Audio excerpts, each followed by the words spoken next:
Pateicos tev par pievienošanos sarunām. Brīdinājums. Ieraksts saturēs informāciju par vārdarbību pret bērniem. Tēma var būt emocionāli smaga. Aicinam klausīties tikai tad, ja jūties tam gatavs. Šodien sarunā kopā ar Madaru, Labklājības ministrijas bērnu un ģimenes politikas departamenta projekta atbalsta instrumenti vardarbības ģimenē mazināšanai, vecākā eksperte. Viņas profesionālā darbība kopš 2010. gada ir cieši saistīta ar vardarbības mazināšanas jautājumiem. Madara, lūdzu padalies, kas ir veidojis tavu pieredzi līdz šim brīdim?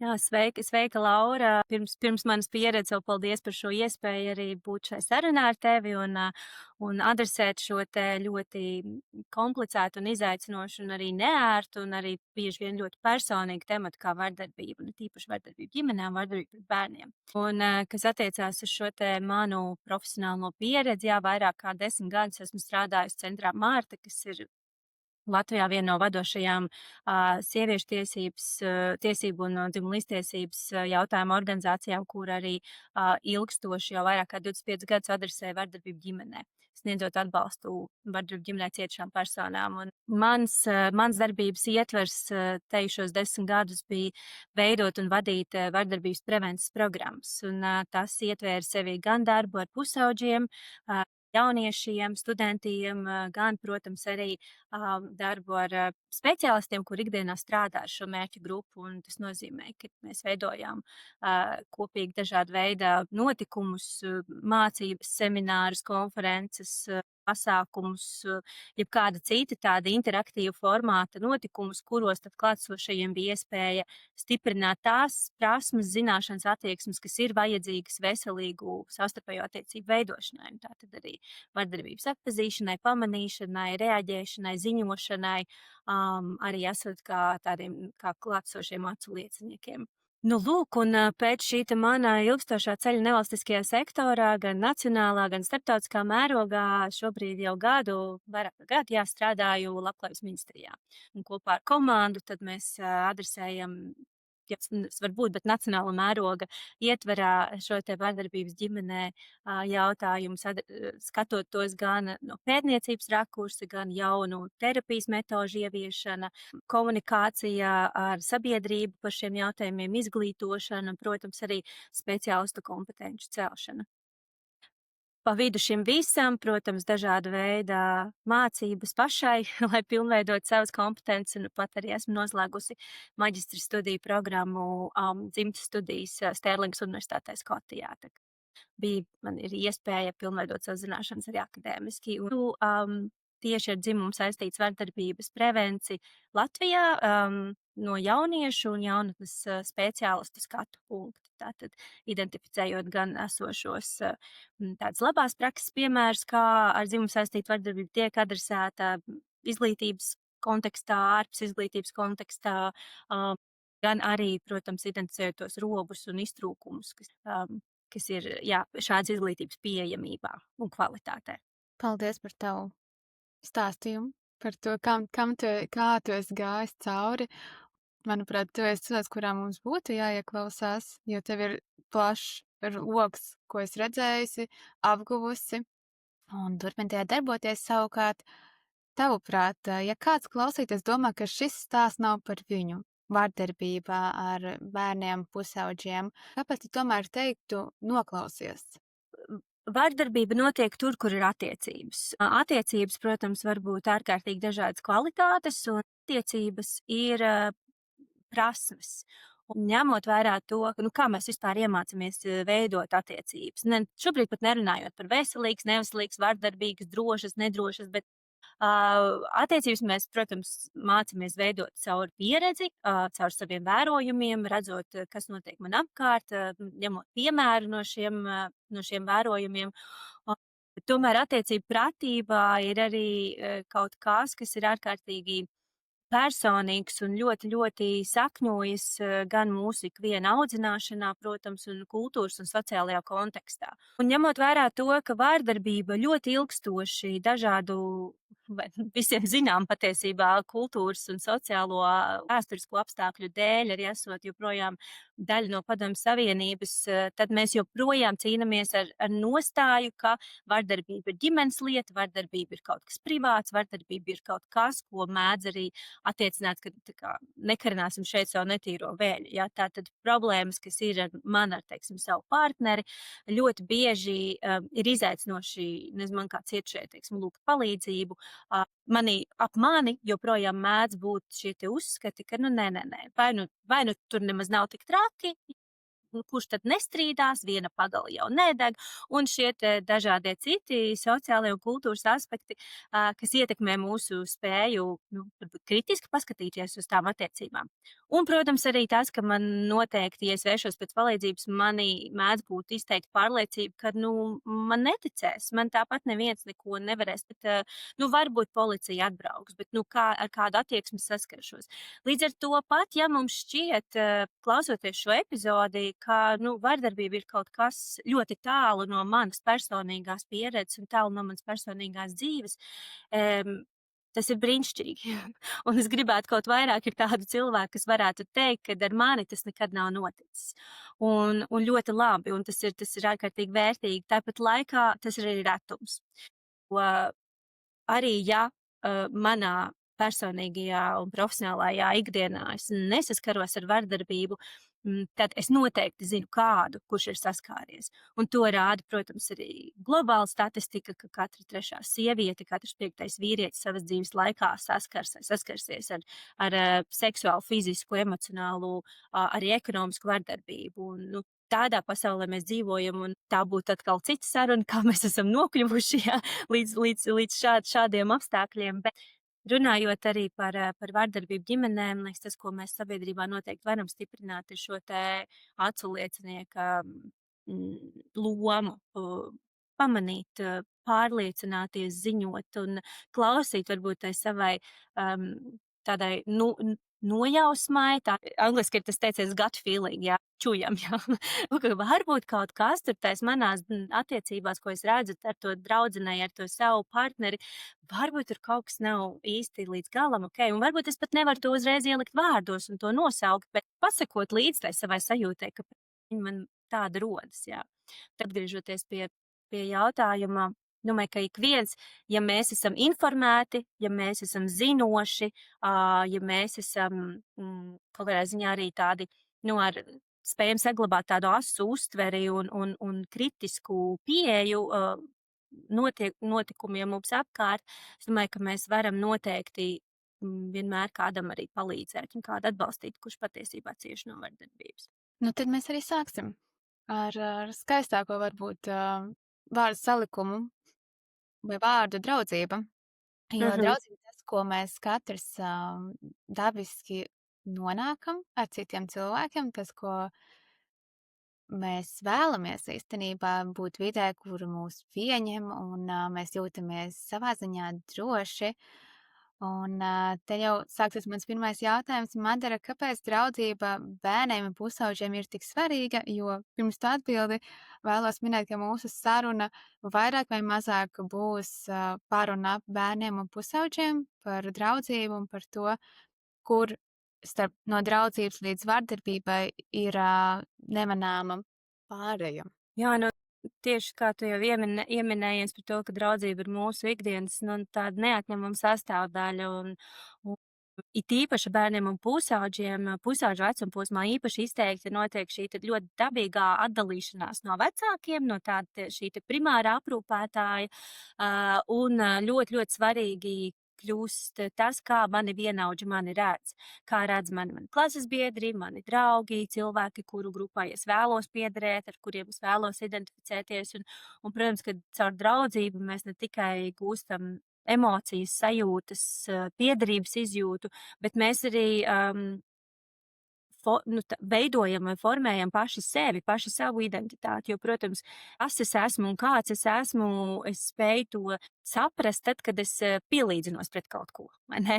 Pret kādu citu personu, vai tas ir vienāds, vai tas ir kāds, nezinu, elks, kas ir manā dzīvē, vai kāds, kam es vēlos līdzināties, vai gluži pretēji kādas īpašības piemīt cilvēkam, kuram es noteikti nevēlētos līdzināties.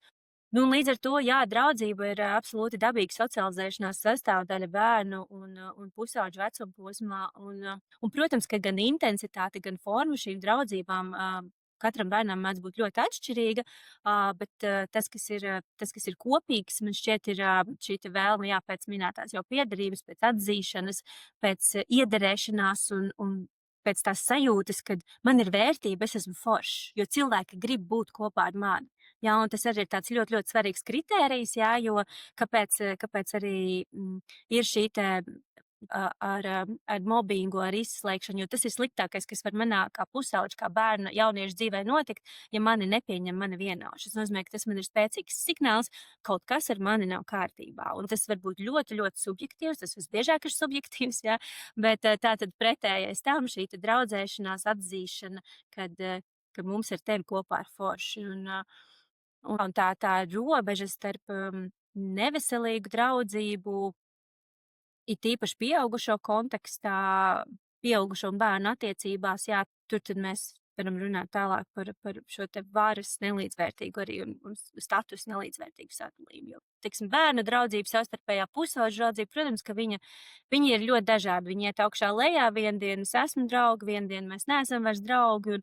Un atkal jau atgriežoties pie šī vardarbības un veselīgu attiecību sākotnējās sarunas, ar ko mēs iesākām šo epizodi, ir par to, nu, jā, tas ir mans treniņš, tā ir mana treniņa zona, kurā es mēģinu saprast, kādas tad ir tās vērtības, kas man der, kuras es gribu, kuras vēlos savā dzīvē. Un, protams, tas prasa arī ļoti zināmu tādu pašrefleksiju, vai es vienkārši automātiski pieņemu, ka tas, kas ar mani notiek, ir tam pēdiņās, kamēr man būtu jānotiek, vai tomēr manī ir prasmes, un atkal jau tas kaut kas ir jāmācās, prasmes reflektēt un saprast, vai šī draudzība man der, un kāpēc man viņa der.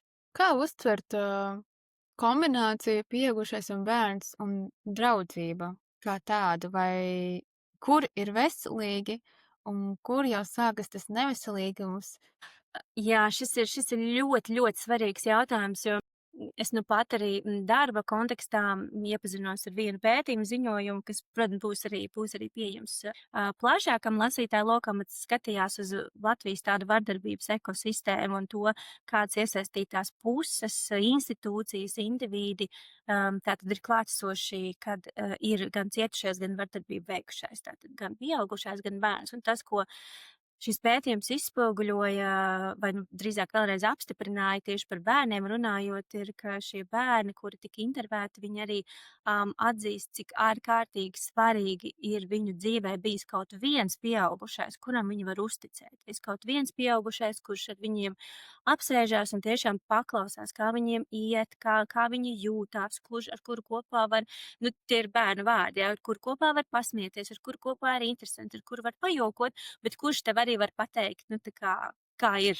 lietas, jā. Un no tāda aspekta katram bērnam būtu vajadzīgs vai ir vajadzīgs šāds pieaugušais.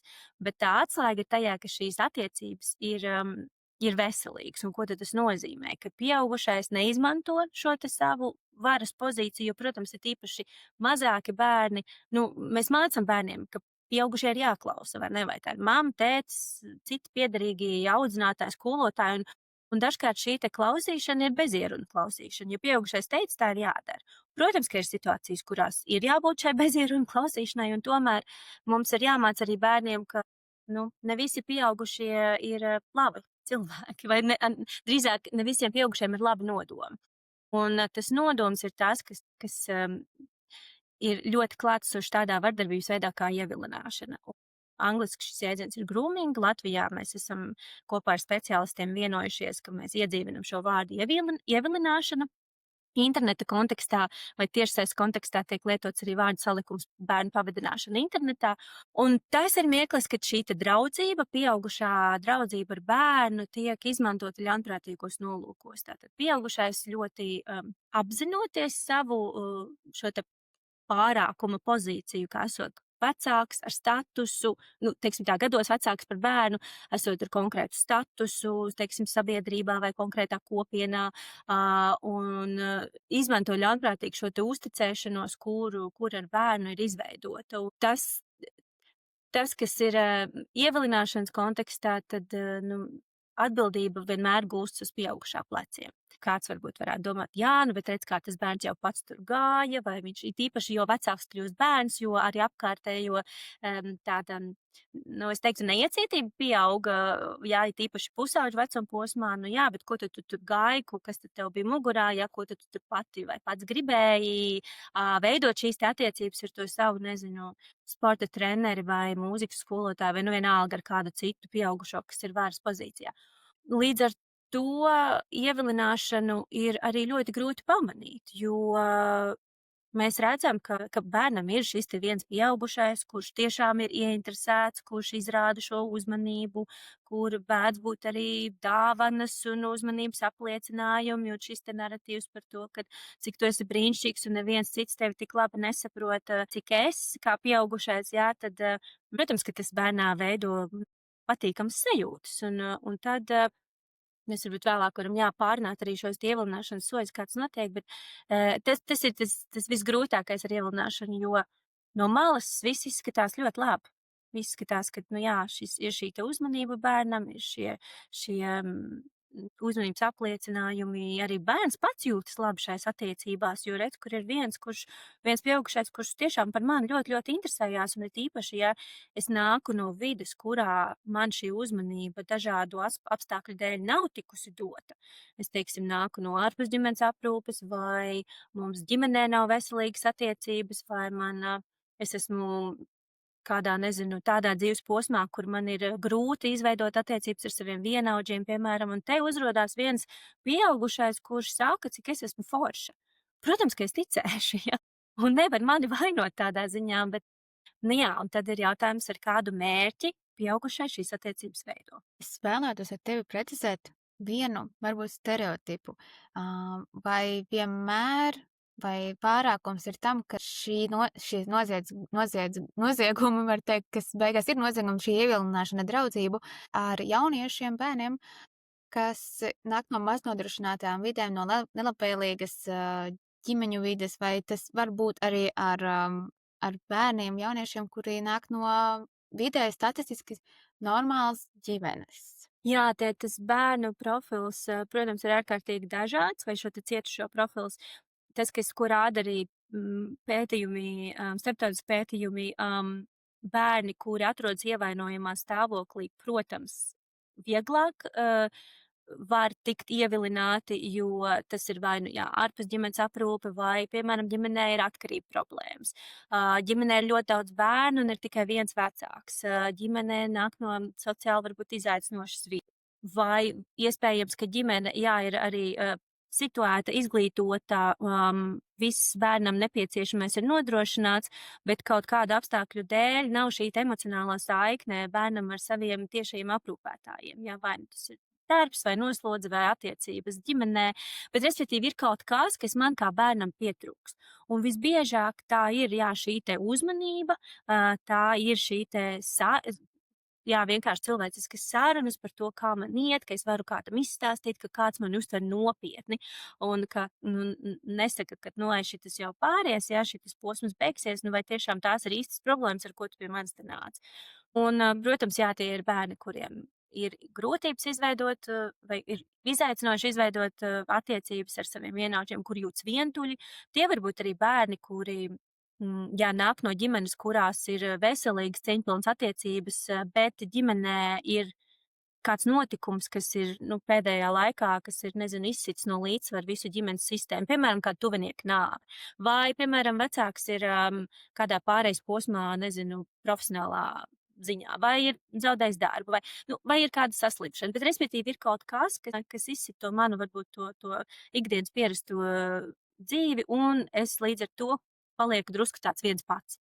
Jo ievilināt daudz grūtāk ir tos bērnus, kuriem ir šī te veselīgā uzticības persona, jo šīs uzticībā balstītās attiecības paredz, ka man ar manu bērnu ir sarunas. Viņas paredz, ka es bērnā klausos, ka es prasu, kā viņam iet, es sekoju līdzi, ko viņš dara, kāpēc viņš dara, kur viņš atrodas, un tādā, protams, arī zināms kontrolas aspektā, bet arī tāpēc, ka man rūp, un kad es spēju arī kā pieaugušais līdz ar to pamanīt, kad mans bērns varbūt emocionāli kļūst noslēgtāks, vai gluži pretēji pēkšņi viņš sāk runāt par tēmām, kas nav viņa vecumam atbilstošas. Piemēram, par seksu, par kaut kādām intīmām attiecībām. Un es skaidri zinu, ka mēs ģimenē šo, tādā formātā neesam adresējuši. Mēs varbūt esam noteikti adresējuši ķermeņa daļas, kur drīkst pieskarties, kur nedrīkst, kur tu nedrīkst ļaut nevienam svešam tev pieskarties, un kāpēc tu nedrīkst arī citiem pieskarties. Šīs te, un dārdedzē ir brīnišķīgs, Centram dārdedzē ir brīnišķīgi resursi par šo te, un arī džimpas skola, kas pirmsskolās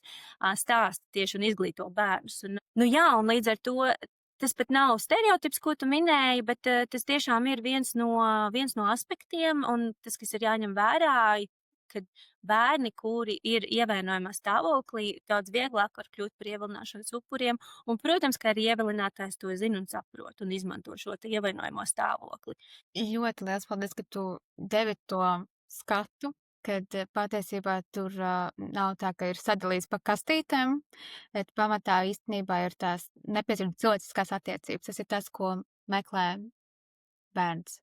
Un viņš to var atrast, diemžēl, svešā cilvēkā.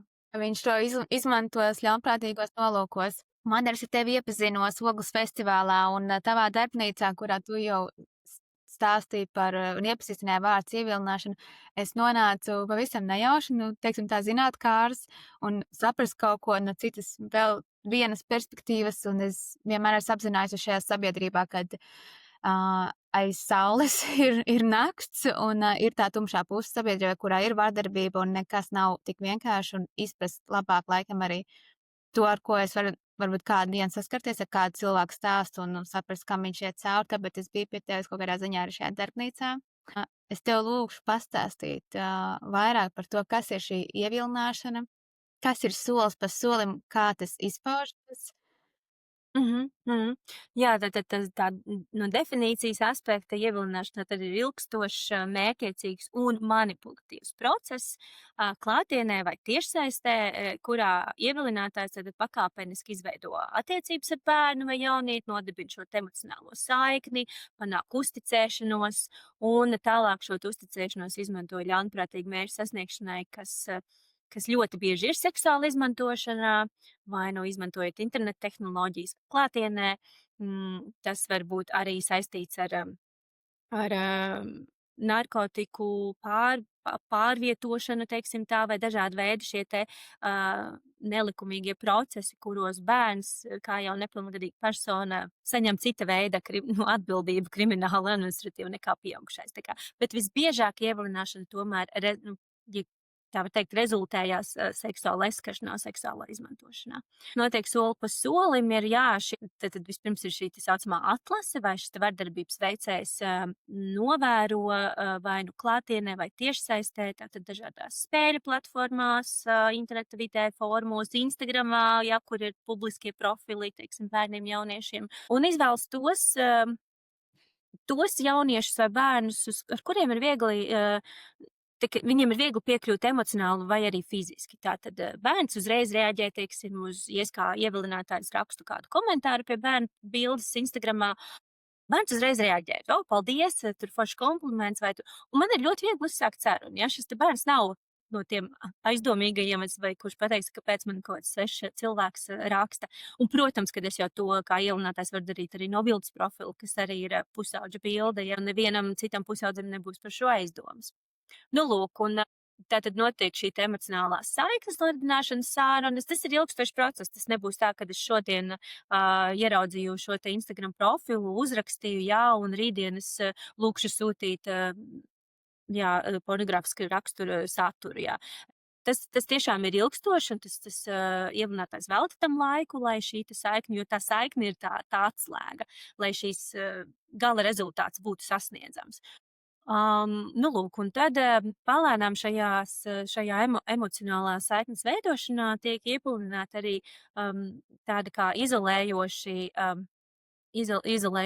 izteikumi, kā piemēram, tava mamma jau tevi nesaprot, tu esi tik forša, visi citi ir idioti, ka viņi neredz to, un es tevi ļoti novērtēju, un šis te, tas naratīvs paliek ļoti klātsošs, ka tikai es vienīgais, kā ievilinātājs, redzu to tavu unikalitāti, tavu brīnišķīgumu, un to lielo novērtējumu.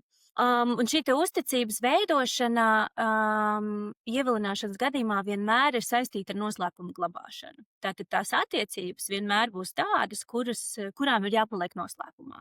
Un es kā ievilinātājs to cenšos ļoti panākt, to, ka nu nē, tu nevari nevienam par šo stāstīt, jo tā kā notiks tas, un tas pat nav, no sākotnēji tie noteikti var nebūt draudi vai kā citādi, bet tas drīzāk par to, ka šī saikne mums ir tik unikāla, ka citi to nesapratīs. Ja? Citi var to pārprast un aizliegs tev ar mani sarakstīties, jo tu pavadi tik daudz laika pirms tai sarakstēs. Jā. Nu, lūk, un tad sāks un tad tas var turpināties arī ar kopīgiem noslēpumiem. Es tev pastāstu kādu noslēpumu, tu man pastāsti. Un mums notiek šis te atkal bonding, jā, kad mēs veidojam šo savu saikni. Un svarīgi, jā, ka šajā te draudzības pēdiņās nodibināšanā ir ļoti svarīgi radīt šo sajūtu, ka tās ir gādīgas un uzticībā balstītas attiecības. Tātad regulāri atgādinājumi par to, cik šīs ir svarīgas attiecības un kā es tev vienmēr uzklausu un kā es tev vienmēr atbalstu un es pasaku to, kas tev tiešām ir vajadzīgs dzirdēt. Un līdz kamēr šīs sarunas sāk virzīties uz kaut kādām seksuāla rakstura tēmām. Kādi komentāri sākumā varbūt nevilšus no sērijas, kas tev patīk, un vai tu kādreiz esi darījis to vai šo? Jā? Iespējams, ka ievilinātais padalās arī ar kādu stāstu no savas puses, jā? Un tātad šī seksualizētais kontakts, viņš notiek vai tiešsaistē un vai varbūt, protams, arī klātienē, sākotnēji, ja tas ir klātienē, tie var būt apskāvieni, tas var būt, nezinu, rokas uzlikšanas, sākotnēji tās ir tāds it kā draudzībai ļoti normālas, jā, rīcības, jā, apķeršana, buču uzvaigā, bet tad atkal no otras puses, ja mēs esam attiecībās, kurās es esmu jaunietis un šis nāk no mana, nezinu, trenera vai nometnes vadītāja, ja? Kāpēc, lai šis cilvēks man dotu buču? Jā, mēs varam, kā jau nometnēs mēdz būt, īpaši tādās ļoti, jā, kopienās, kas ir kādā ziņā izolētas, kārtējais vidus un kur šī sasaiste klātesošajiem mēdz būt ļoti, ļoti cieša. Emocionāli arī dzēn un nometnes ir viens no tiem piemēriem, kur, protams, mēs visi jūtamies kā viena liela ģimene, ja? Tad arī tās fiziskās robežas tad mēdz diezgan ātri nobrukt. Nu jā, bet tad ir jautājums, vai tas notiek starp vienaudžiem, vai tas notiek starp pieaugušo un bērnu vai jaunieti. Tad šie pieskārieni, sarunas par seksuālām tēmām, protams, ka tas viss arī caurvīja to, ka vardarbības veicējs šo savu uzvedību attaisno vai raksturo kā ļoti dabīgu attiecību sastāvdaļu. Ja? Mēs esam draugi, protams, ka mēs tā darām. Ja? Mūsu attiecības taču ir tik ļoti ciešas un sirsnīgas un emocionāli tuvas, kāpēc lai mēs arī negulētu naktī blakus viens otram. Ja? Jo mazāk ir vecuma starpības starp šo te pieaugušo un ievilināšanas upuri, jo grūtāk ir tās situācijas atpazīt. Tas tieši ir domāts vairāk pusauģu un jauniešu vecuma posmā, jā, kad man varbūt kā, 17 gadus vecam jaunietim liekas ļoti interesanti un patīkami, ka man uzmanību izrāda 40 gadus vecs pieaugušais, jā, un ka tas vairāk ir kaut kas īpašs. Un vienaudžiem varbūt liekas, man nav pa ceļam, bet šis cilvēks redz, kā jau dzīvē visu kaut ko ir redzējis, pieredzējis, jau saprot, jā. Ir grūtāk daudz atpazīt šos sarkanos karogus. Un kas attiecās uz bērniem, bet arī uz pusauģiem, protams, ka pat ja šis bērns vai jaunietis apjauš, ka tas, kas ar viņu notiek, ir vardarbība, ir sajūta, ka tā ir mana vaina. Tā ir mana atbildība, un manī kā cietušajai ļoti, ļoti izteikta kauna un vainas izjūta, jo kā es tā nokļuvu šajā situācijā? Un, protams, arī bērniem ir bail. Viņiem vienkārši ir tā kā emocionāli grūti un izaicinoši par šo izstāstīt, jo viņiem ir bail no soda, viņiem ir bail no reakcijas, viņiem ir bail no konsekvencēm, un tad viņi labāk, it īpaši tad, ja šīs attiecības ar to pieaugušo, kam viņi varbūt gribētu izstāstīt, ka viņas nav, teiksim tā, ka viņās pietrūkst šo atvērto sarunu, jā. Un ja man ir bail, kad man sekos vienkārši milzīgs sods no maniem vecākiem par to, par ko es esmu izdarījis, kāpēc es aizsūtīju to savu kalfoto, jā, es baidoties no tā soda, izvēlos nestāstīt. Un te mēs atkal atduramies pie mūsu sākotnējā sarunas punkta, cik svarīgi, ka tam bērnam un jaunietim ir uzticības persona, ar kuru attiecības ir caurspīdīgas, kuras nav jātur noslēpumā, kur mēs varam atklāti izrunāties. Un jā, varbūt es kā mamma būšu nikna kā puķis, bet mēs tiksim galā ar šo situāciju, jā, vai nu es būšu frustrācijā vai kā citādi. Bet es nekad tevi neatstāšu vienu pašu ar šo situāciju. Un man šķiet, ka tas ir tas, kas ārkārtīgi pietrūkst. Jā, šāda tipa sasaiste veselīga ar pieaugušajiem. Ja vienā brīdī bērns vai pusaudzis saprot tomēr, ka tas, kas sāk notikt ar šo pieaugušo, šīs sarunas, dažādie jautājumi, kas ir seksuāla rakstura, vai viņi ir spējīgi izbēgt no tā, pārtraukt to, kā tev šķiet un kādi tavi novērojumi, ko runā par to dati? Tas, kas ir izaicinoši, ka man liekas, ka tas, kas mums ir drīzāk jāmaina sabiedrībā, ir uzskats, ka bērns ir tas, kuram ir jāveic šis solis. Bērns ir tas, kuram ir jāsaprot, ok, tas, kas ar mani notiek, ir vardarbība, man tagad par šito ir jāizstāst kādam, un tad jau kaut kas notiks. Jā un nē. Protams, ka ja bērns atnāk un izstāst, ir daudz vieglāk situāciju saprast, identificēt, kādi būtu nākamie soļi. Tāpat laikā mēs nevaram gaidīt, mēs nevaram sagaidīt, ka bērns, kuram ir mācīts bez ierunām paklausīt pieaugušajiem, bērns, kuram ir mācīts, ka, dažkārt attiecības var būt nepatīkamas, bet, tā ir daļa no attiecībām. Bērns, kurš ir audzis vidē, kurā vardarbība ir norma, bērns, kurš nekad nav pieredzējis sarunu par seksuāli reproduktīvās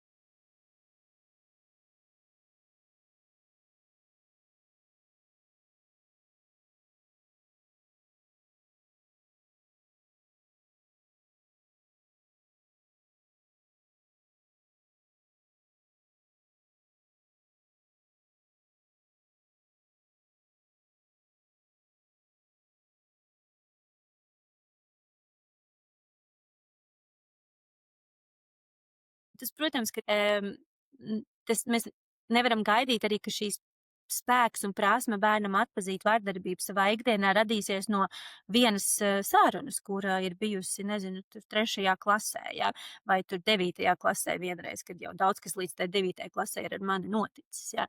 Tam sarunām par to, kas ir un kas nav veselīgas attiecības, sarunām par to, kas ir un kas nav vardarbība, ir jābūt klātesošam katrā no mūsu dzīves posmiem. Skola, sākuma skola, pamatskola, vidusskola, universitāte, ģimene, veselības nozare, protams, ārpusskolas izglītība arī dzen.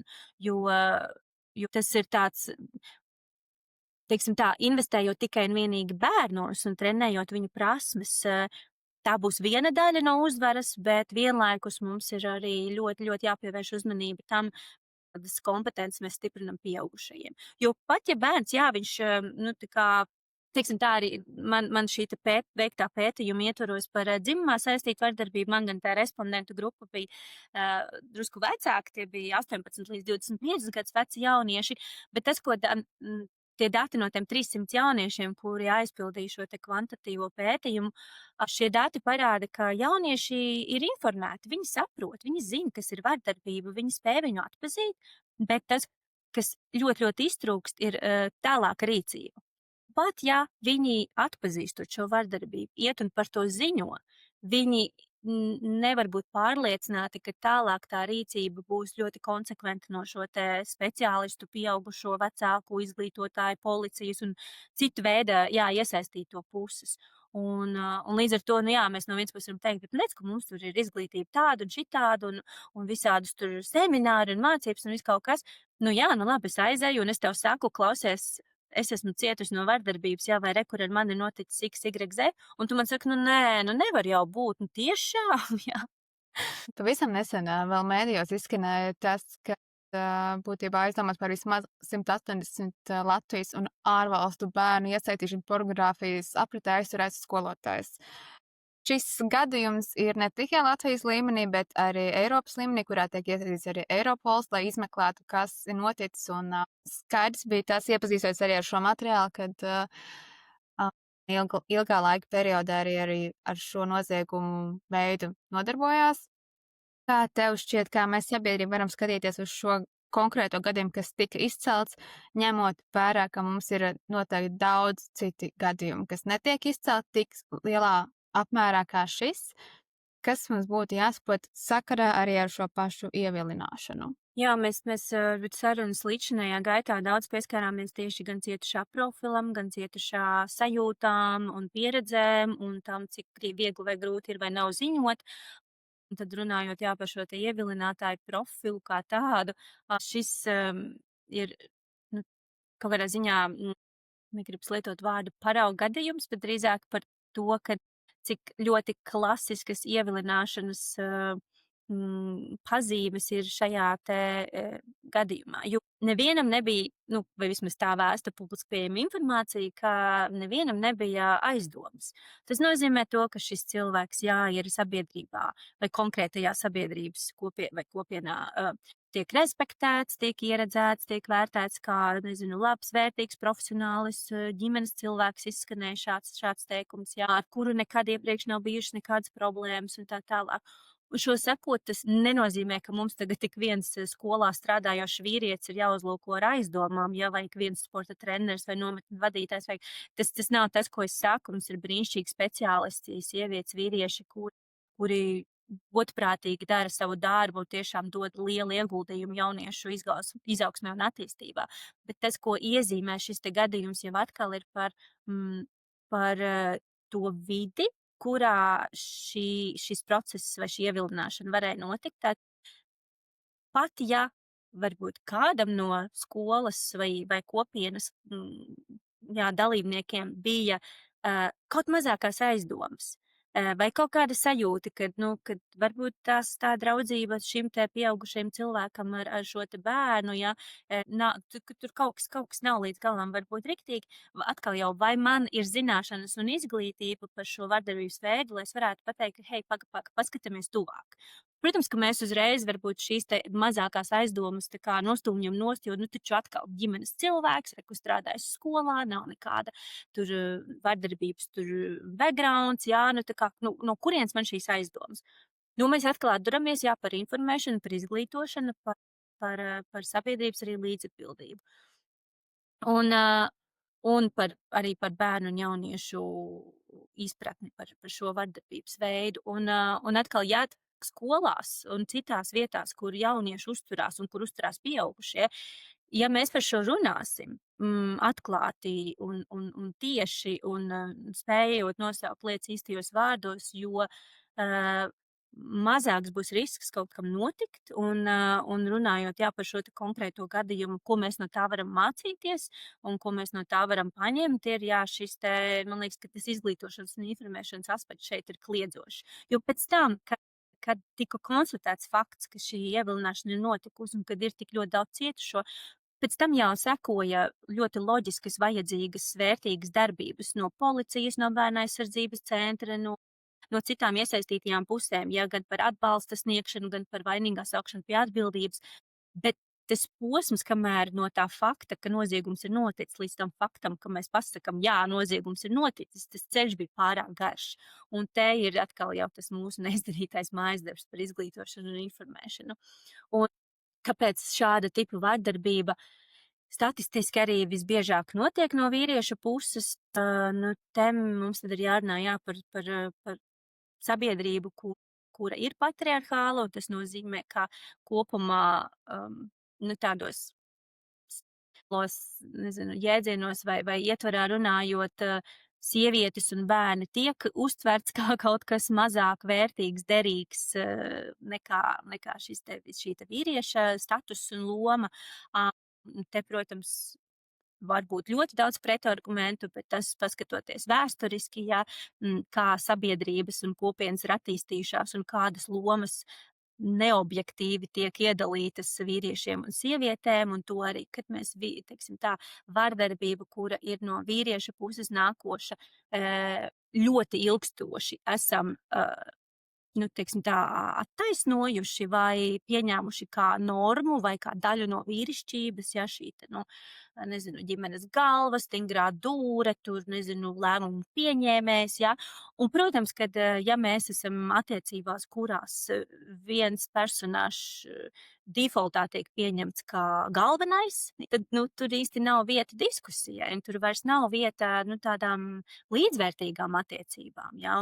Un tas, nu jā, ievilināšanas kontekstā, nu arī skatoties to, kā puiši, vīrieši, kādā sabiedrībā viņi aug un kādas vērtības viņos tiek ieliktas, vai mēs kā tie, kuri audzina jaunus zēnus, cik ļoti mēs arī šo te attieksmi pret vardarbību veidojam.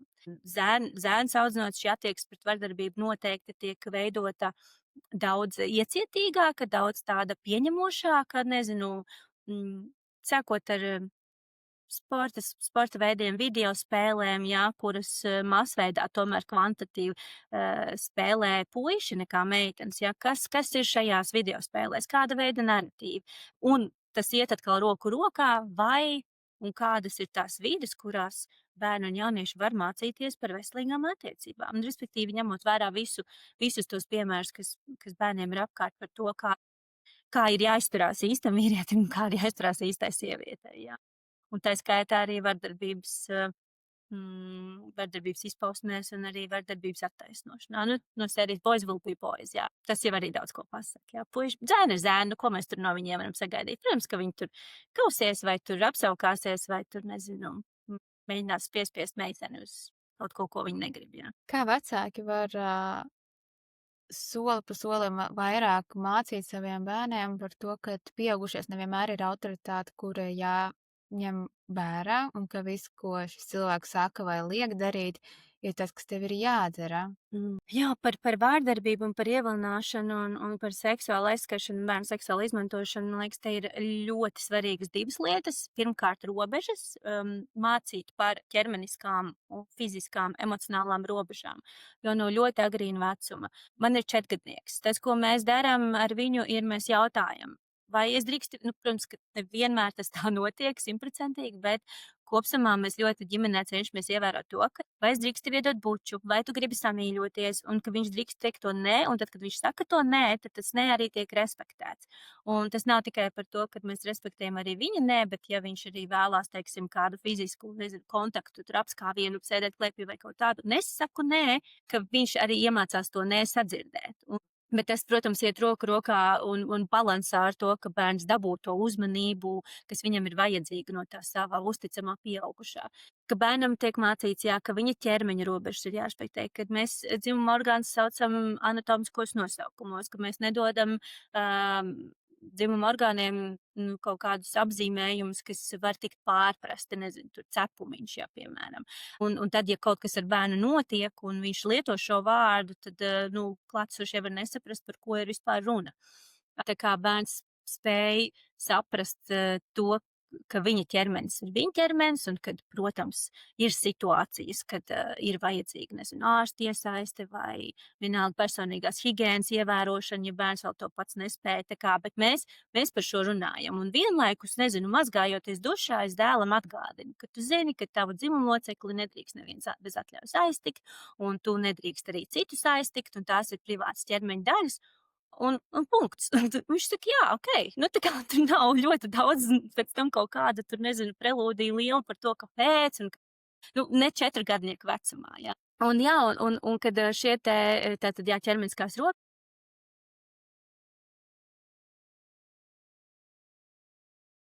sarunas par šo te intimitāti, par robežu pārkāpšanu, ja kāds nesaklausa to tavu nē, jā, un ka tev ir jānāk un man jāsaka, un arī dzen līdztekus notiek kopā ar sarunām, un konstantām sarunām un atgādinājumiem par mana kā vecāka vai kā piederīgā, teiksim tā, šo sasaist emocionālo un mentālo sasaist ar manu bērnu, un tas atgādinājums, ka tu pie manis vari nākt ar jebko, kas ar tevi noticis, mēs tiksim galā un mēs izrunāsim. Jā, es varbūt būšu dusmīga, es varbūt būšu vīlusies, bēdīga, bet man svarīgākais ir, ka tevi viss ir kārtībā, ka tu esi drošībā un ka tev viss ir labi un mēs varam visu atrisināt. Un šīs te sarunas, protams, arī, nu, kā viņas izskatās, šie solījumi, jā, kā viņi izskatās dzīvē, un vai situācijas, kad mans bērns tiešām atnāk un man uzticās. Es spēju arī, nu, tā kā atcerēties to, ko es esmu solījusi, un spēju varbūt tajā mirklī tās savas dusmas drusku nolikt malā un vispirms atrisināt to situāciju, un pēc tam mēs varam parunāt par to. Nu, tā kā tāda būtu mana kā vecāka pieeja, ka, ja mans bērns atnāk un man saka, tu zini, es ieliku šo bildi internetā, un tagad viņi ir aizgājusi pa WhatsApp tur čatiem vai vēl kaut kur, jā. Es nevis vispirms veltu laiku un enerģiju, lai to bērnu sarātu, bet es rīkojos atbilstoši tam, kas ir, teiksim, droši interneta centra mājaslapā. Ja es uzreiz ziņoju, sniedz iesniegumu, ziņoju, ņemam bildes ārā, saglabājam pierādījumus, uztaisam screenshotus, jā, šo te soli pa solim. Nu, un pēc tam, protams, nu, neizbēgs naudzinošana raksturu pārunām, jā, ar savu atvasi, kad, nu, klau, ko mēs no šī visi varam mācīties, jā. Jā, līdz ar to manis jau pieminētā pētījuma ietvarā es jautāju šiem te, nu, jau jaunajiem pieaugušajiem, jā, ko jūs būtu gribējuši izglītībā vai saskarsmē, kad jūs bijāt skolā, kad jūs bijāt pusauģi, kas jums būtu bijis vērtīgi, lai jūs spētu, nezinu, vairāk vai precīzāk atpazīt vārdarbību savstarpējās attiecībās, lai jūs spētu uz viņu reaģēt atbilstoši. Un šie te jauniešu respondenti izcēla visbiežāk bija tieši sarunas ar pieaugušo, kurš uzklausa bez nosodījuma un kurš spēja iedot konkrētus rīcības soļus, kā tālāk mēs šajā situācijā rīkojamies. Ko dari tu, ko daru es kā pieaugušais, jā, ka tas ir caurspīdīgs process, nevis atstāj to manā ziņā, un tad tas bērns pusaudzis paliek, un viņš nesaprot, kā, kas tagad vispār notiks, jā. Bet, ka mēs kopīgi saprotam, ok, konstatējam faktu, un kā mēs tiekam no šīs situācijas ārā tā, lai tā drošība ir atpakaļ, un arī šis te, ja, teiksim, tā ir bijis vardarbīga situācija, tad vardarbības veicējs arī, ja tīpaši, ja tas ir pieaugušais, saņem arī atbilstoši konsekventu sodu par to. Saki, lūdzu, kā digitālajā vidē mēs varam bērniem mēģināt aicināt, lai viņi mūs ieklausās, kā tur uzvesties, kā piemēram pie paša sākuma, ko tu minēji par komentāriem, ka kāds profils izsaka dažādus komentārus vai raksta ziņas, un noteikti es teiktu pieņemšu tikai, kad visdrīzāk bērns vai pusaudzis varat nestāstīt par to, jo tas ir patīkami, tur nekas slikts taču nenotiek, tas nevainīgas sarakstas notiek mūsu starpā. Bet kā tavuprāt ir labāk nodot šo ziņu savai atvasai par to, kad ir kaut kādas robežas arī digitālajā vidē, ne tikai fiziskajā pasaulē? Šeit noteikti es iesaku sarunu aicināt Maiku Katkovsku no Droša interneta centra. Viņa brīnišķīgs speciālists, kura detalizēti var šo te izstāstīt. Un tas, ko es esmu no viņas savukārt mācījusies un no viņas stāstītā ieguvusi, jā, par to, ka ir kā un vai mēs es mācu savam dēlam, kā var sevi pasargāt saistībā, teiksim, ar kailfoto sūtīšanu. Jo skaidrs ir tas, ka konkrētā vecuma posmā pusauģi, jaunieši, nu, tā ir daļa no attiecībām, jā. Un šis tā saucamais sekstings, jā, vai intīma rakstura ziņu savstarpēja apmaiņa. Un tad ir jautājums, vai es skaidri zinu, kam es to sūtu, vai es esmu ar šo cilvēku runājusi, vai mums ir video zvans, vai es tiešām zinu, ka tas ir mans vienaudzis. Kāpēc es vēlos šo savu bildi sūtīt, vai tas, nu jā, ja tā ir daļa no attiecībām, no intimitātes, ok, vai es varu šo bildi uztaisīt tā, ka mani nevar identificēt ar šo bildi. Tādā ziņā, ka jā, pastāv risks, ka šī bilde nokļūs ārpus šī mana, nezinu, jaunā partnera vai manas simpātijas, jā, telefona, tad vai mani varēs viņā identificēt. Protams, ka mākslīgais intelekts ir ienācis mūsu ikdienā un arī mākslīgā intelekta veidoti pornogrāfiska rakstura attēli ar manu seju tiek radīti, nu, ir tā šāda iespēja, ja tos radīt un izplatīt, un tas nekādā veidā man nepasargā, bet tomēr, nu, jā, man liekas, ka kritiski visu laiku mācīt domāt un kritiski analizēt, cik riski pret ieguvumiem. Ja tas ir saruna vai tas ir jautājums par to, ka tas ir daļa no mūsu intimitātes attiecībās, vai ir kaut kāds cits veids, kā mēs varam šo savu intimitāti, kā jauni cilvēki, kuri veido attiecības, vai mēs varam šo intimitāti kaut kā, nezinu, saglabāt, veidot drošā, cieņpilnā, veselīgā veidā. Kas attiecas uz bērniem, man šķiet, ka nu, tur konkrētā vecuma posmā līdz tiem pusauģu vecumam, kad nu, pusauģu vecumā šīs te savstarpējās intīmās attiecības kļūst daļa no pieaugšanas procesa, un mēs tur tā kā būtu ļoti muļķīgi viņus mēģināt kaut kā ignorēt, bet bērnu vecuma posmā nekāda veida kailfotovs nav nepieciešami, un tīpaši attiecībās ar pieaugušo, un šeit ir arī, protams, aicinājums vecākiem, kā un vai mēs sekojam līdzi, kur mēs publicējam foto, kas ir iemūžināti, nezinu, ģimenes izbraucienos no peldbaseiniem, pludmalēm un tā tālāk, un vai tiešām ir nepieciešams manu, nezinu, jā, mazo bērnu, ir forši rādīt pasaulē, nezinu, savas kaut kādas dienas pārdzīvojumus tā tālāk, bet man liekas, ka ķermeniskās robežas un kailums, un it īpaši runājot par bērniem, kuri ir ļoti atkarīgi no pieaugušo rīcībām, tā skaitā no vistuvāko, jā, vai es daru visu iespējamo, lai nepakļautu savu bērnu riskam, kas ir pilnīgi liekas un preventīvi to ļoti, ļoti iespējams mazināt, jā. Vienmēr sekot, savalkot to visu kopā, tas sarunas par ķermeni, sarunas par šīm robežām, šo robežu respektēšanu, uzticības veidošanu ar bērnu, par to, ka ikviena situācija būs iespējams atrisināt, ja tu nāc pie manis un mēs to darām kopā. Un jā, sarunas arī, protams, par kailu un par intimitāti, par to, ko drīkst un ko nedrīkst, un kādi ir tur riski. Un jo lielāks kļūst bērns, jo daudz vieglāk, un man liekas, viņi tik ļoti daudz ko saprot attiecībā par šiem riskiem, ja vien kāds ar viņiem par to runā. Būt vecākam, kas pirmo reizi ir vecāks. Viņa bērnībā un viņa laikos neviens viņu baigi par to nerunāja. Par šīm tēmām, par ko mēs ar tevi šodien kopā runājam. Bērnība pagāja mierīgi, zaļā pļāvā viss kārtībā, nebija nekādas vardarbības tādas smakas. Bet mēs dzīvojam citos laikos, riski uz katras soļa ir. Ja ir šī apziņa, ka man ir jārunā savu bērnu par to, ir jāsāk stāstīt, kur meklēt informāciju, ar ko sākt. Ir viens, ka mēs tagad ar sevi, mūsu starpā panām, ka jā, ir jārunā, ir jāsāk darīt kaut kas, bet ja tu esi pirmo reizi vecāks un tev iepriekšējā pieredze nemāca tev to, kā to darīt, tu nezini. Un tad, kad mēs nezinām, tad ir vislielākās auzas, jo mums ir arī bail par to visu runāt un domāt un kaut ko sākt darīt, jo šī tēma jau arī nav nekāda ērtā, tas nav par to, ka ir, nezinu, jā, tas un tas, jo tas nodarīs tavam, tas būs labs tavam organismam, te ir pavisam kaut kas cits. Kā rīkoties jaunajam vecākam? Labs jautājums, jo es arī esmu pirmo reizi vecāks, un esmu vecāks tikai 4 gadus, tā kā es nezinu, kas notiks, kad es būšu vecāks 14 gadus. Un tur ienāks cita veida tā dinamika un izaicinājumi, bet man šķiet, ka tas, kas Latvijā mums ir ļoti pieejams, ir nevalstiskā sektora radīts saturs, kurš ir ļoti profesionāls, ļoti vērtīgs, ļoti saprotamā veidā pasniegts. Līdz ar to vecākiem es ieteiktu sākt ar Centru Dārdedze noteikti. Centrs Dārdedze ir nevalstiska organizācija, kura ilgstoši jau strādā tieši ar seksuālās vārdarbības un seksuālas izmantošanas bērnu kontekstā, gan prevenciju, gan sniedzot arī atbalstu cietušajiem. Dārdedzē ir arī apmācības vecākiem, uz kuriem ir iespējams pieteikties un iziet gan tiešsaistē, gan klātienē par visiem šiem tematiem, par drošību, par bērnu emocionālu audzināšanu, par saiknes veidošanu un tā tālāk.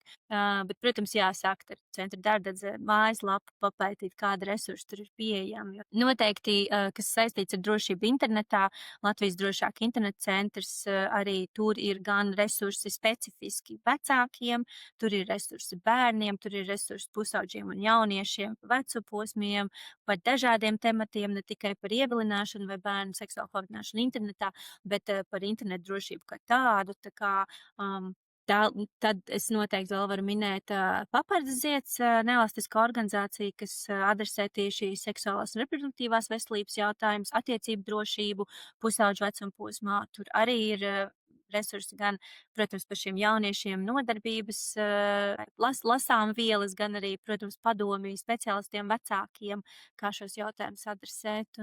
Nu jā, un kas saistīts arī ar atbalstu, centrs Skalbas, psihoemocionāla atbalsta sniegšana pieaugušajiem, kuri ir cietušie.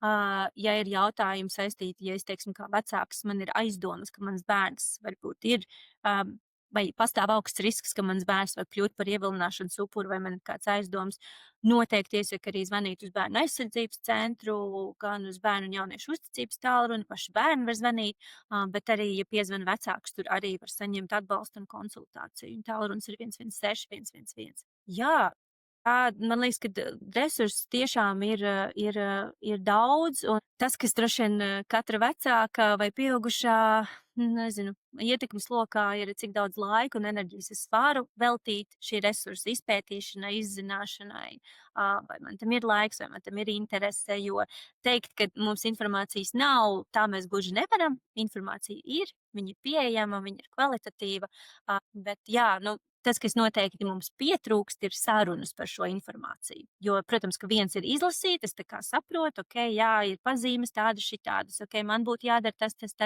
Tad, kad es nonāku tajā situācijā, ļoti dažādu gan emocionālu, mentālu apsvērumu dēļ, tad tas, ka es varbūt arī esmu vienkārši panikā, ja, man pēkšņi ir aizmirsies viss tas lasītais, ja, un tad ir jautājums, nu, kāds vēl man ir atbalsts, ja, vai es atceros, kam es varu piezvanīt, kam es varu lūgt palīdzību, un tiešām tas resurs tur ārā ir, un svarīgi ir, ka mēs klausam tai savai sajūtai kā vecāki, un pārbaudām, pārliecinamies, aprunājamies ar savu bērnu, un arī, nu, tu minēji, jā, par to, nu, komentāru internetā, teiksim, jā, un cik bieži es ar savu pusaudzi vispār aprunājos par to, ko viņš tajā telefonā dara. Nevis tā kā, nu, noliec atkal to telefonu, visu laiku sēdi. Protams, ka besī, kaut kādā mirklī jau tas besī, ja mēs sēžam visi pie galda un gribam ēst vakariņas, un to es telefonā, jā.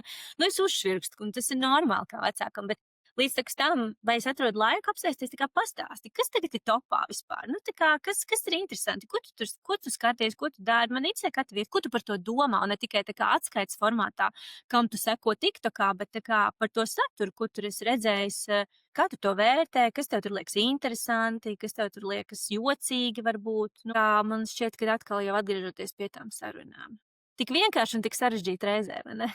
Jo tās sarunas nav vienkāršas. Tur jau tā lieta, ka tās sarunas nav vienkāršas, bet viņas ir tik būtiskas apsēsties un īstenībā abām pusēm atrauties no ekrāna, jo nav jau noslēpums, ka ne jau vienmēr tikai bērni un pusauģi ir tie, kas sēž telefonos. Arī mēs, pieaugušie, esam ļoti pielikuši pie šiem ekrāniem un nepamanam mirkļus un varam palaist arī skaistos mirkļus ne tikai par to, kad notiek šīs nelaimes, kuras ir jārisina un kopā ir jāizdzīvo.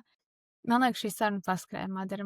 Tā kā vienkārši jau ir tik daudz, kas izrunāts, un ir prieks kaut kādā ziņā apzināties, ka mums ir nevalstiskās organizācijas, kuras sagatavo materiālus un ir gatavi drīzāk arī konsultēt, ja nepieciešams, ja kaut kas nav skaidrs, vai kā atbalstīt, jo, nu, viņiem rūp mūsu bērni, ja tā varētu to teikt, sveši bērni, Latvijas bērni.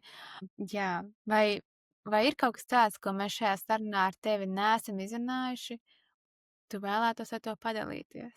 Nu jā,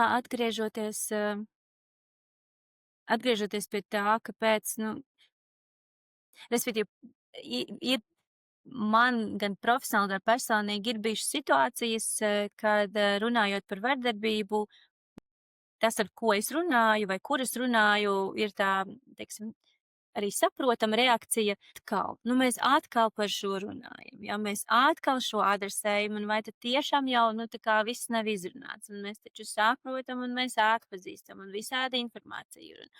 Un tāpat laikā, nu, reālā dzīve rāda, ka ļoti daudzas situācijas būtu iespējams preventīvi novērst, ja tas, kurš to situāciju redzējis, vai no personīgā vai profesionālā skatu punktu, būtu rīkojies citādāk. Es teiktu, ka sarunas par un ap vardarbību mēs nedrīkstam ļauties nogurumam no šīm sarunām. Mēs nedrīkstam ļauties apātijai, mēs nedrīkstam ļauties pieņēmumam, ka nu šo jau visi zina. Jo visu nekad viens cilvēks nevar zināt, un tas būtu traki, ja tas būtu iespējams, bet kas attiecās uz vārdarbību, tiešām tādas pamat lietas par pamanīšanu un par mirklī, kad kaut kādu iemeslu dēļ varbūt man gribas nezinu, attaisnot vai apšaubīt, vai, nu, ja, teiksim, pie manis atnāk un stāsta par vardarbības pieredzi, manai pirmai reakcijai vajadzētu būt: es tevi dzirdu, es ticu tev, ā, ko mēs ar šo varam darīt? Nevis, nu, vai tiešām, nu, tā kā mēģināt apšaubīt un pieprasīt kaut kādus papildus datus un informāciju, lai pārliecinātos, nu, nē, nu, ka tiešām tā ir vardarbība, jā.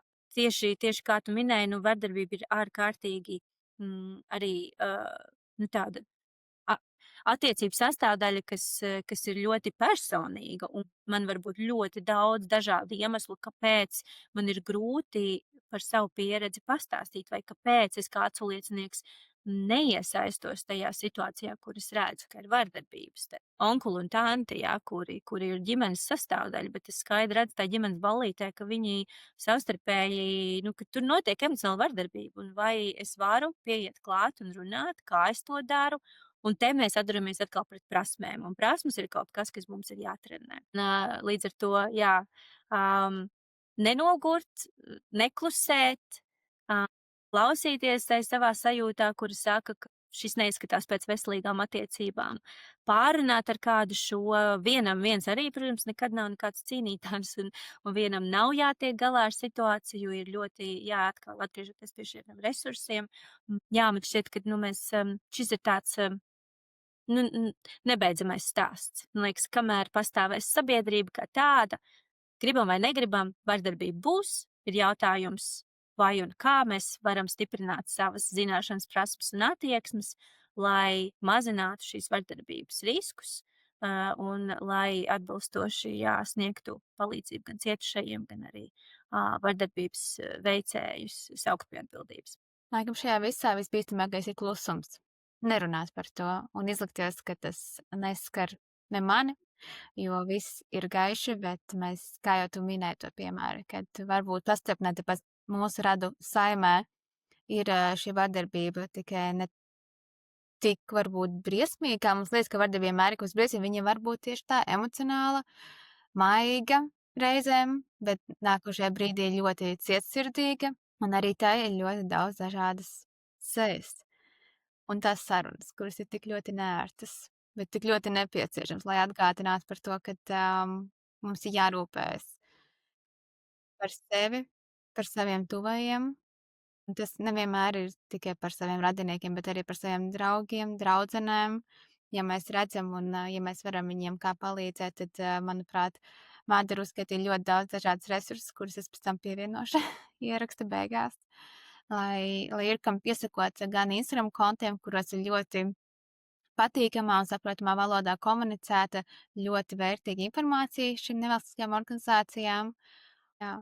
Es ceru, ka šī saruna būs atgādinājums kādam nolikt telefonu un aiziet pie savā bērna, jaunieša un parunāties. Un varbūt šis kādam būs saruna atgādinājums par to, ka ir jāiet varbūt pie psihologa, psihoterapeita, lai sāktu risināt kaut kādas situācijas, kam dēļ ir grūti runāt par šādām tēmām un vai arī meklēt resursus un sākt soli pa solim.